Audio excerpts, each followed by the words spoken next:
Soy Clara María González Amezúa y Noriega, tengo 91 años, vivo en Madrid, he tenido 8 hijos y tengo 18 nietos.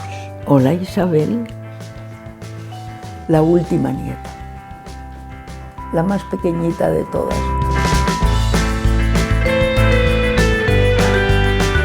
Clara María González de Amezúa es una de las grandes damas de la gastronomía española. Viajera, curiosa e incansable, fue una adelantada a su tiempo, convirtiéndose en empresaria en una época en la que el trabajo de las mujeres pocas veces rebasaba las fronteras de su propio hogar. Con un grupo de amigas que se convirtieron en socias, abrió Alambique en 1974, una tienda de menaje de cocina nunca visto en España, que Clara María traía desde París, Nueva York y Londres.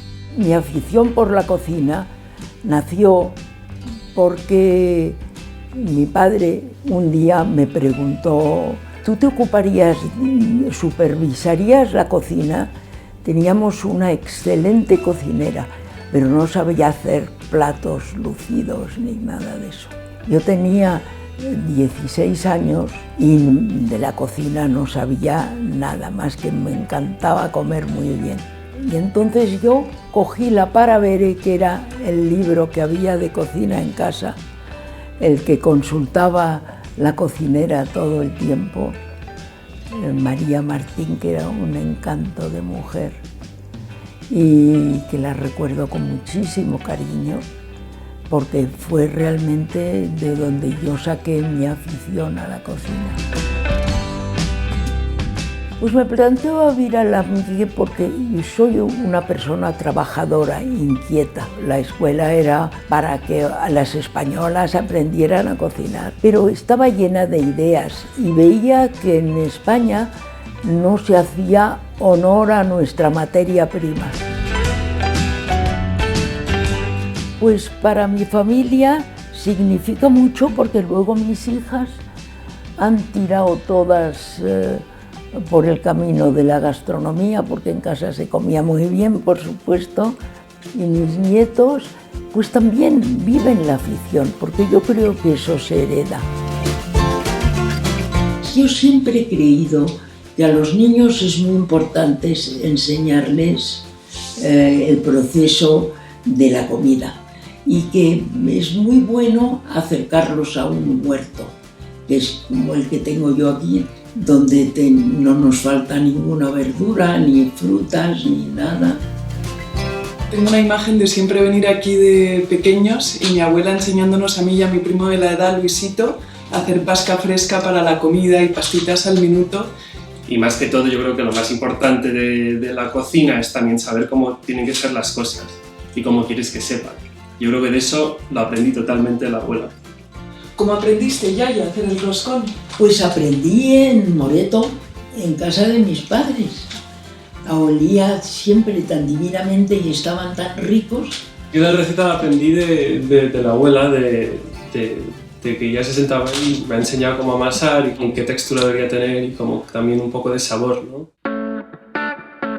Bueno, lo primero que hemos hecho es que hemos derretido 60 gramos de levadura fresca dentro de 140 mililitros de leche templada, ¿no? Y luego le echaremos un poco de azúcar y lo tendremos que dejar fermentar como 15 minutos por ahí en el horno. Bueno, lo único que estamos haciendo es vertir toda la harina que tenemos, que es 1 kilo de harina, encima de la mesa. Pues hacemos un hueco aquí en el centro de la montaña de harina que hemos hecho y vamos a ir incorporando todos los ingredientes, ¿no? Lo primero va a ser el azúcar moreno que tenemos. ¿Los huevos? Sí, los 5 huevos, los cascamos y los metemos. Y el último. Lo próximo que vamos a añadir es el ron y luego, bueno, tenemos que esperar un momento para que la levadura acabe de fermentar. El roscón es un dulce típico de Navidad, que se come en España coincidiendo con la festividad de los Reyes Magos, los días 5 y 6 de enero, cuando la tradición cristiana celebra la llegada de los magos de Oriente al portal de Belén y se entregan los regalos navideños. Bueno, ahora lo que vamos a hacer es incorporar la levadura, que ya está activada. Estás consumiendo la harina. Consumiendo la harina. Lo que voy a hacer ahora es incorporar la ralladura de un limón y una naranja, 2 cucharaditas por ahí de agua de azahar. Y ahora la sal, ¿no? Y ahora la sal. Vale, y ahora vamos incorporando poco a poco la harina que hay alrededor. Vale, ahora lo que vamos a hacer es incorporar la masa madre, la prefermentada, dentro de esta masa que hemos creado. Y esta ya está fermentando un rato, o sea que está como más blanda y más ligera, hasta que ya tengamos una masa uniforme. Paradójicamente, el origen del roscón de Reyes nada tiene que ver con su actual tradición religiosa. Su historia se remonta al siglo II a.C., coincidiendo con los Saturnales o fiesta de los esclavos, que los romanos celebraban en diciembre para conmemorar el nacimiento de un nuevo periodo de luz y el final del trabajo en el campo. Ahora lo que vamos a incorporar son 250 gramos de mantequilla para darle la grasa a la masa para que ya sea como más tipo bizcocho, porque ahora mismo lo que tenemos es una masa de pan más que todo. Vale, ahora lo que vamos a hacer es dividirlo en dos, pues ahora lo cubrimos, lo dejamos media hora para que repose.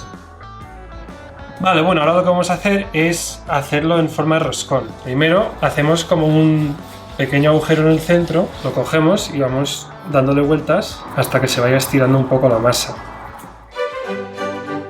El roscón para mí significa reuniones de familia, que las más íntimas siempre son la Navidad. El roscón suele decorarse con fruta confitada, pero en casa de Clara María les gusta coronarlo con rodajas de naranja y almendra picada. Vamos a añadir el muñeco. El Rey Mago. El roscón esconde un último secreto, una pequeña sorpresa en su interior. Tradicionalmente se introducía un haba, pero hoy es muy común incluir también una pequeña figurita de cerámica, y la tradición dice que a quien le toca debe pagar el roscón. Tras hornearlo durante unos 25 o 30 minutos a 180 grados, el roscón estará listo. Mientras se enfría, prepara un chocolate caliente y reúne a tu familia. Solo entonces llegará el momento de descubrir si ese año ha sido lo suficientemente bueno como para que los Reyes Magos te llenen de regalos.